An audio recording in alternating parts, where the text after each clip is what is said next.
Sit Down Before Reading, a Memoir, by me, Dave Bexfield.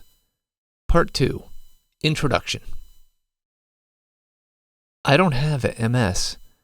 I have Lyme disease.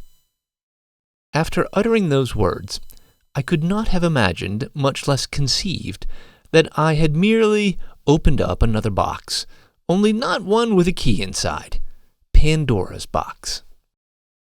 When I wrote in the preface of Sit Down Before Reading that countless brave and beyond determined advocates before me have tried to breach the rigid armor of the medical establishment only to see their stones of alarm and outrage harmlessly ping off, I had no concept of the magnitude of this fight. How did this happen? How could this happen? A single misdiagnosis can be chalked up as collateral damage, a one-off oopsie falling through the health cracks, an unfortunate consequence of policies enacted to smartly avoid overtreating, overspending, all under the guise of evidence-backed guidelines. Guidelines proposed by a narrow group of researchers fueled by questionable science and hubris. Guidelines then enthusiastically embraced for their cost savings by health insurers. Guidelines then guardedly accepted as scientific consensus when actual patient experiences suggest nothing remotely resembling consensus. Unsurprisingly, I've discovered that my case, 17 years living under a multiple sclerosis diagnosis that has left me profoundly disabled, requiring me to use a wheelchair for the past dozen years, is nowhere close to a rare, regrettable miss, nowhere close. Those innocuous Lyme disease guidelines, now on official CDC letterhead, buoyed by flawed diagnostic assumptions, with vociferous champions barking from their bullied pulpits to strangle dissent, have since produced a cascading effect of misinformation with calamitous consequences. Doctors, from neurologists to infectious disease specialists, unwittingly set up to fail. Medical researchers blindly chasing false leads, red herrings. Clinical trials unknowingly tainted by inappropriate volunteer subjects. Health insurers who thought they were saving money, duped into overspending untold billions of dollars. Government-funded disability benefits extended to individuals who should have never become disabled.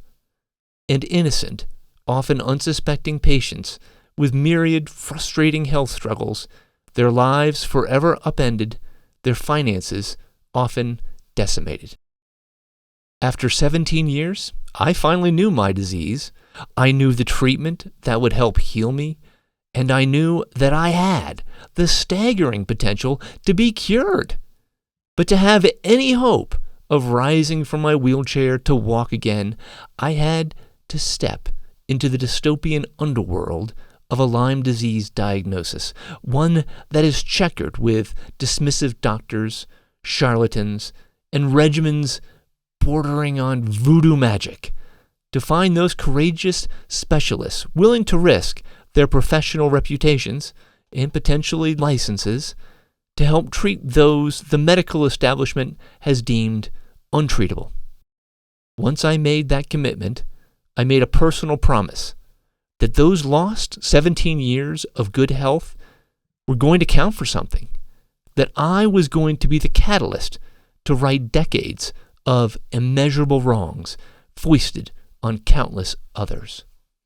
Now, before you flippantly label me as just another delusional, aggrieved, pin all my health problems on Lyme disease patient, the coming pages will systematically and methodically lay out my case with stark, indisputable proof, but not just my case.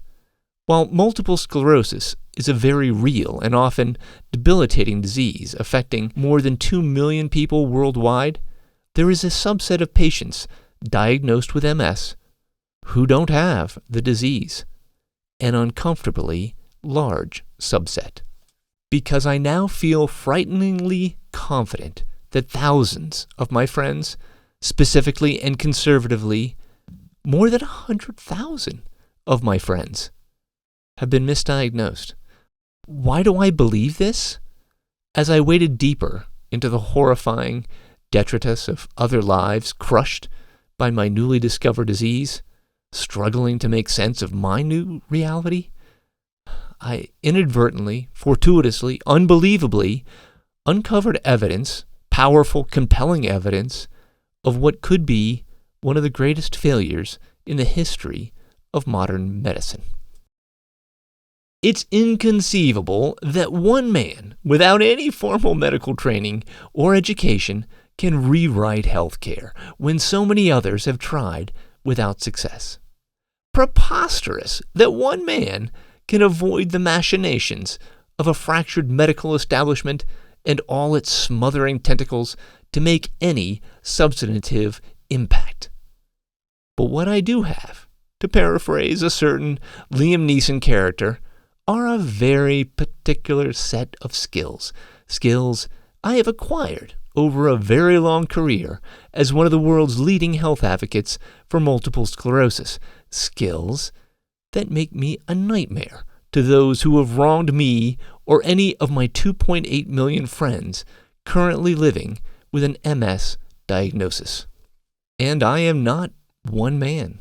I'll be bringing that growing army of people incorrectly misdiagnosed with MS with me, along with those undiagnosed desperately seeking answers, those diagnosed with Lyme disease, purportedly cured and then forgotten, and the outraged survivors of Lyme disease who've already persevered the gauntlet, as well as the friends and family of all those affected. Do not underestimate my resolve.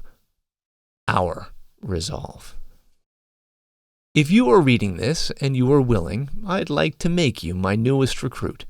Join me. And if so inspired, please share this as widely as you can with your medical providers, your health insurers, your fellow warriors and online communities, your congressional representatives, your friends, your family, your book club, your mountain bike partners, your seatmate on the subway, aimlessly scrolling on his or her phone, looking for a new cause to get incensed about. The time to make noise is now. Together, let's end this fight, once and for all.